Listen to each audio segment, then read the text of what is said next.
Oi. Eu estava aqui olhando os desenhos que Tito e Caio fizeram e dá para perceber que eles estão entendendo bem a representação em corte. Já sabem representar o corte total nas diversas vistas e os diversos cortes num único modelo. Agora, tem uma coisa que eu tenho certeza de que eles não sabem ainda. Como imaginar um corte em peças cujos elementos internos estejam fora de alinhamento? O quê? Você também não sabe? Não tem ideia do que eu estou falando? Não se preocupe. Esse é o assunto da nossa teleaula de hoje.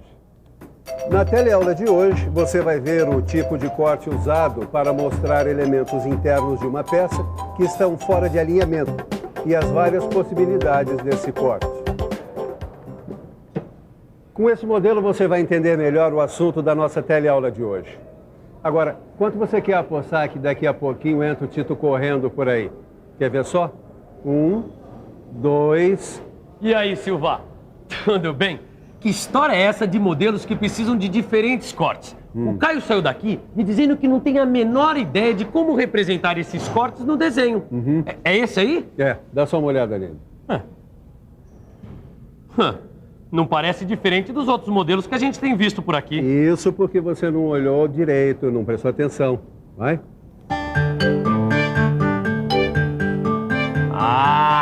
Agora eu sei qual a dificuldade de representar o corte dessa peça. É? Então diga, o que foi que você viu? Bom, essa peça aqui tem 3 elementos internos. Um furo retangular e 2 furos redondos. O problema é que os furos redondos não estão alinhados com o furo retangular. Então como você imaginaria um corte nessa peça?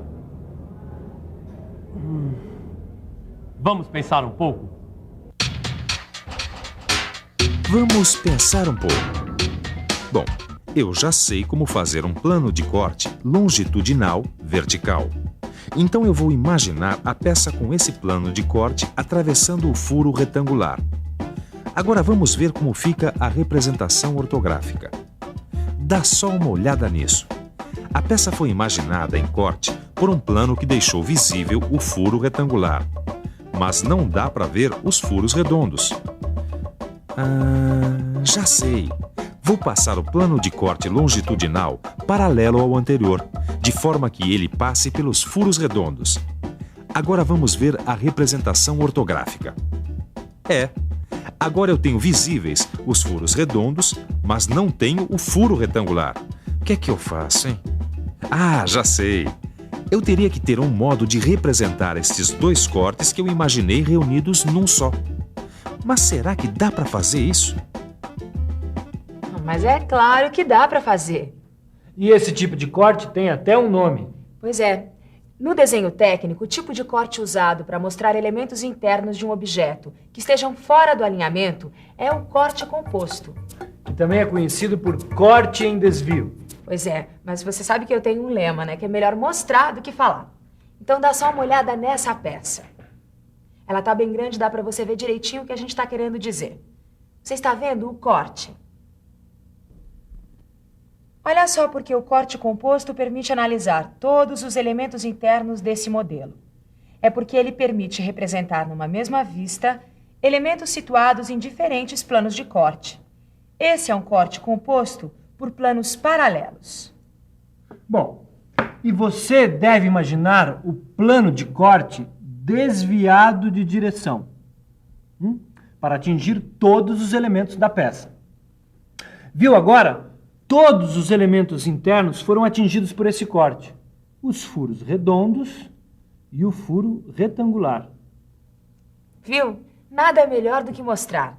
Mas tem um problema. Miguel, você tem um desenho da vista frontal em corte dessa peça? Eu tenho. Tá aqui, ó. Dá para ver todos os elementos na representação em corte.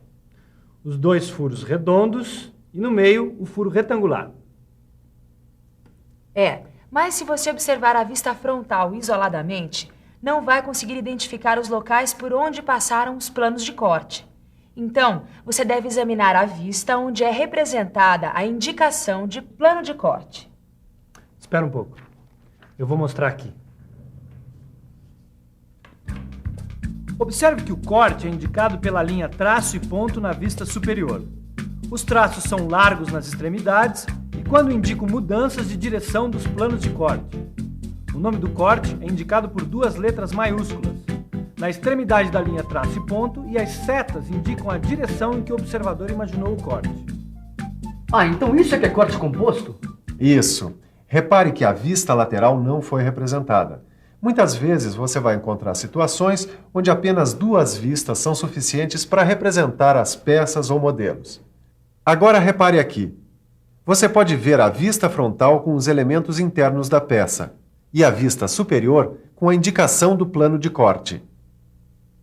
Legal, Ananias. Agora eu entendi bem esse corte composto por planos paralelos. Agora, olha, eu tô com essa peça aqui que o Silva me emprestou e eu não tô conseguindo imaginar um corte aqui. Deixa eu ver. Não é tão complicado assim. O que acontece é que na outra peça você tinha 2 planos e aqui você tem 3. Olha só. Tem o plano para representar esse furo com o rebaixo. Um para representar o furo passante e um outro para representar o rasgo arredondado. E como é que eu faço para imaginar um corte com 3 planos? É simples. O plano de corte tem que se desviar mais de uma vez para atingir todos os elementos que interessa mostrar. Veja, na vista superior pode-se ver claramente a indicação do plano de corte AA. Ele passa pelo furo rebaixado, vai até o furo passante e depois até o rasgo arredondado. Agora dá só uma olhadinha na vista frontal. O que é que você vê?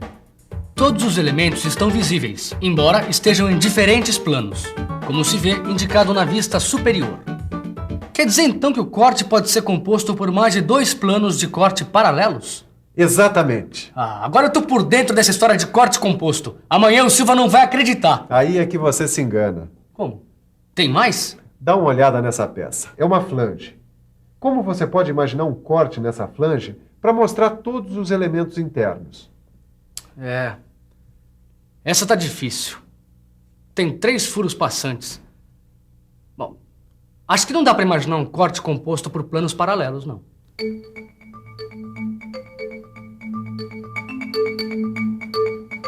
Realmente é difícil imaginar um corte composto por 2 ou mais planos paralelos numa peça como essa. Se você imaginar a flange atingida por um único plano de corte, então apenas será visível um dos furos. Se você quiser mostrar o outro furo, terá que imaginar a flange atingida por 2 planos concorrentes. Planos concorrentes são 2 planos que se cruzam. Dá uma olhada. Essas setas aqui. P1 indica um plano, P2 outro plano. Eles são concorrentes e, ao contrário dos planos paralelos, eles se cruzam para mostrar os elementos internos. Esse desenho que você viu, a vista que deve ser representada em corte é a vista frontal, porque o observador está imaginando o corte de frente. Para representar os elementos na vista frontal em verdadeira grandeza, você deve imaginar que um dos planos de corte sofreu um movimento de rotação, de modo a coincidir com um outro plano. Agora dá uma olhada nas vistas ortográficas depois da rotação do elemento e a aplicação do corte. Olha aqui, ó. Na vista frontal, todos os elementos são visíveis e aparentam estar no mesmo plano. Mas preste atenção aqui na vista superior. Aqui os elementos são apresentados sem rotação, na sua posição real. Nesta vista fica bem visível que este corte é composto por 2 planos concorrentes. Agora deu para entender bem o que é um corte composto. Realmente, ele facilita muito na hora de analisar os elementos internos da peça, principalmente quando esses estão em planos diferentes. E tem um outro tipo de corte composto que eu queria te mostrar. Mais um? Bom, eu já vi cortes compostos por planos paralelos e por planos concorrentes. O que mais que pode ter? Dá uma olhada aqui. Bom, isso aqui é um joelho, usado para unir canalizações. Parece difícil mesmo imaginar um corte. Que tipo de corte eu usaria aqui? Aí você utilizaria outro tipo de corte composto. É o corte composto por planos sucessivos. E para analisar os elementos internos dessa peça, você deverá imaginar vários planos de corte seguidos. Por isso o nome planos sucessivos. Agora dá uma olhada aqui no desenho. Os planos estão indicados aqui, ó. P1, P2 e P3. E aqui, a representação da peça já em corte. Esse corte foi imaginado observando-se a peça de frente. Por isso, a vista representada deve ser a vista frontal. Miguel, você tem aí um desenho com as vistas frontal e superior desse corte? Não tem, mas é para já. Observe as vistas ortográficas. Primeiro, a vista frontal. Nesta vista, as partes maciças atingidas pelo corte vão ser achuradas. Na vista superior, os planos de corte sucessivos são representados pela linha de corte. A linha traço e ponto, que indica o local por onde passam os planos de corte, é formada por traços largos nas extremidades e no encontro de dois planos sucessivos. Observe que foram utilizados 3 planos de corte sucessivos. Na verdade, são raras as peças em que se pode imaginar a aplicação desse tipo de corte. Mas é sempre bom estar preparado para interpretar cortes compostos por mais de 2 planos sucessivos quando eles aparecem no desenho técnico. E aí, tem mais algum corte escondido na manga do colete? Tem. Mas por hoje é só. É melhor a gente dar um corte e ir para a revisão. E atenção, se liga aí que é hora da revisão. Na teleaula de hoje, você viu que certos tipos de peças, por apresentarem os elementos internos fora do alinhamento, precisam de outra maneira de imaginar o corte. E que o tipo de corte utilizado nesses casos é o corte em desvio, também conhecido como corte composto. Você aprendeu também que podem haver diversos tipos de cortes compostos. Existem cortes compostos por planos paralelos e o corte composto por mais de 2 planos paralelos. E além dos cortes compostos por planos paralelos, existem também 2 outros tipos: o corte composto por planos concorrentes e o corte composto por planos sucessivos. Obrigado, Ananias. Hoje deu para aprender bastante coisa sobre cortes. É verdade, você aprendeu muita coisa sobre cortes compostos. E você também, eu espero. Mas para que esse aprendizado realmente fique bem firme, é fundamental que você exercite a sua capacidade de interpretar um desenho. Para isso, faça todos os exercícios que estão no seu livro de leitura e interpretação de desenho técnico mecânico. Até a próxima. Até a próxima.